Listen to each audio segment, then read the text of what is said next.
اب جو حوالہ ہے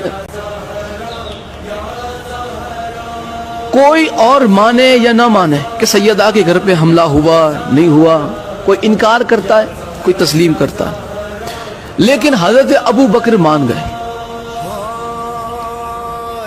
اب یہاں پہ میں اہل سنت کی 1 2 نہیں 10 کتابیں آپ کی خدمت میں پیش کرنا چاہتا ہوں کہ جس میں حضرت ابو بکر کا خود کا اقرار موجود ہے، ان کا پچھتاوا موجود ہے۔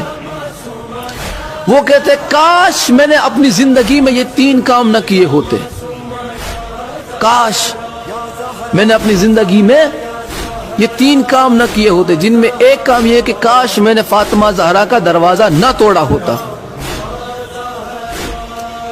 10 کتاب اہل سنت کی، کاش میں نے فاطمہ زہرا کا دروازہ نہ توڑا ہوتا، کاش، لیکن انہوں نے توڑا۔ یہ افسوس کر رہے ہیں اس پر۔ پہلے آپ وہ 10 کتابیں ملاحظہ فرمائیں۔ پہلی کتاب ہے تاریخ تبریز، جلد 2 صفحہ نمبر 205۔ دوسری کتاب ہے مروج الذہب، جلد 2 صفحہ نمبر 236۔ تیسری کتاب ہے میزان الاعتدال، جلد 3 صفحہ نمبر 109۔ چوتھی کتاب کنز العمال، جلد 5 صفحہ نمبر 632۔ پانچویں کتاب تاریخ مدینہ تو دمشق، جلد 30 صفحہ نمبر 418۔ چھٹی کتاب معجم الکبیر، جلد 1 صفحہ نمبر 62۔ ساتویں کتاب تاریخ اسلام امام ذہبی کی، جلد 3 صفحہ نمبر 118۔ آٹھویں کتاب عقد الفرید، جلد 5 صفحہ نمبر 21۔ نویں کتاب الامامت والسیاست، صفحہ نمبر 31۔ اور 10ویں کتاب احادیث المختارہ، جلد 1 صفحہ نمبر 89۔ 10 کتاب اہل سنت کی کہ جس میں یہ بات نقل کی گئی کہ حضرت ابو بکر نے آخری وقت میں یہ پچھتاوا اظہار کیا کہ کاش میں یہ کام نہ کرتا۔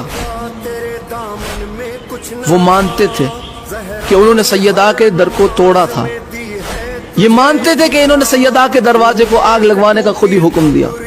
یہاں پہ خود حضرت ابو بکر کا جرم ان کی زبان سے قبول ہوتا نظر آ رہا ہے کہ یہی تھے۔ اور میں اہل سنت کی کتاب الامامت والسیاست کے حوالے سے بتا چکا، اس کتاب کی توثیق بھی آپ کی خدمت میں پیش کر چکا کہ الامامت والسیاست اہل سنت کی معتبر ترین کتابوں میں سے ایک ہے۔ ناظرین، موصوف ذاکر نے خلیفہ بلا فصل خلیفۃ الرسول یعنی حضرت علی اور حضرات حسنین کریمین رضی اللہ تعالی عنہم کے امام سیدنا صدیق اکبر رضی اللہ تعالی عنہ پر جھوٹا الزام لگاتے ہوئے کہا کہ سیدنا صدیق اکبر رضی اللہ تعالی عنہ نے افسوس کا اظہار کرتے ہوئے کہا کہ کاش میں امی فاطمہ رضی اللہ تعالی عنہا کے دروازے کو نہ توڑتا، اور ساتھ ساتھ اس نے کہا کہ یہ مسلمانوں کی 10 کتابوں میں موجود ہے۔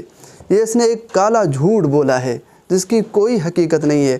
مثلا یہاں جو مسلمانوں کی کتابیں ہیں، میزان الاعتدال اور کنز العمال اور احادیث المختارہ معجم اور تاریخ الاسلام ذہبی اور تاریخ مدینہ دمشق، اب یہ جو مسلمانوں کی کتابیں ہیں ان میں جو روایات ہیں، ان روایات میں جو مرکزی راوی ہے وہ علوان بن داود بجلی ہے۔ اب یہ میرے ہاتھ میں میزان الاعتدال جلد نمبر 3 اور اس کا صفحہ نمبر 108، یہاں پر وضاحت کے ساتھ لکھا ہوا ہے کہ ان تمام روایات کا، یعنی جو بھی مسلمانوں کی کتابوں میں یہ روایات ہیں، ان تمام روایات کا جو مرکزی راوی ہے وہ علوان بن داود بجلی ہے اور وہ منکر الحدیث ہے۔ تو منکر الحدیث کی روایات کو آڑ بنا کر سیدنا صدیق اکبر رضی اللہ تعالی عنہ پر اعتراض کیسے کیا جا سکتا ہے؟ منکر الحدیث کی روایات کو تو دلیل بنانا بھی جائز نہیں ہے۔ باقی جو موصوف ذاکر نے کتابیں ذکر کی، تاریخ طبری، مروج الذہب، عقد الفرید اور الامامت والسیاست، یہ مسلمانوں کی کتابیں نہیں ہیں، یہ تو شیعوں کی کتابیں ہیں۔ یہ دیکھیں میرے ہاتھ میں یہ کتاب میزان الکتب ہے، اس کا مصنف محمد علی صاحب ہے۔ اس نے اپنی کتاب میں وضاحت کے ساتھ، یہ جو شیعوں کی کتابیں ہیں، وضاحت کے ساتھ اس نے یہ لکھا ہے کہ جو ان کے مصنف تھے یہ شیعہ تھے۔ مثلاً یہ کتاب جو اس نے ذکر کی مروج الذہب، اس کا مصنف علی بن حسین مسعودی ہے۔ اس نے اس کتاب کے صفحہ نمبر 96 پر یہ وضاحت کے ساتھ لکھا ہے کہ مسعودی غالی شیعہ ہے۔ اس نے شیعہ عقائد کے اس بات پر کتابیں لکھی ہیں، اور اس نے یہاں دلائل کے ساتھ یہ واضح کیا ہے کہ یہ کٹر قسم کا اور غالی شیعہ تھا۔ اسی طرح یہ جو اس نے کتاب ذکر کی الامامت و سیاست، اس کا مصنف ابن قتیبہ اس کتاب کے صفحہ نمبر 286 پر وضاحت کے ساتھ موجود ہے کہ ابن قتیبہ یہ بھی شیعہ تھا، یہ بھی اہل بیت کا اور صحابہ کرام رضوان اللہ تعالی علیہم اجمعین کا دشمن تھا۔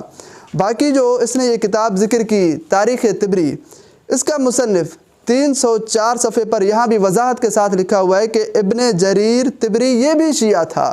اسی طرح اس نے یہ جو کتاب ذکر کی عقد الفرید، اس کا مصنف ابن عبد ربہ یہ بھی شیعہ ہے، یہ بھی غالی شیعہ ہے۔ دیکھیں جب یہ تمام کتابیں شیعوں کی ہیں، مسلمانوں کی نہیں ہیں، تو یاد رکھیں شیعوں کی کتابیں مسلمانوں کے خلاف حجت ایسے نہیں ہو سکتی جس طرح قادیانیوں کی کتابیں مسلمانوں کے خلاف حجت نہیں ہو سکتی۔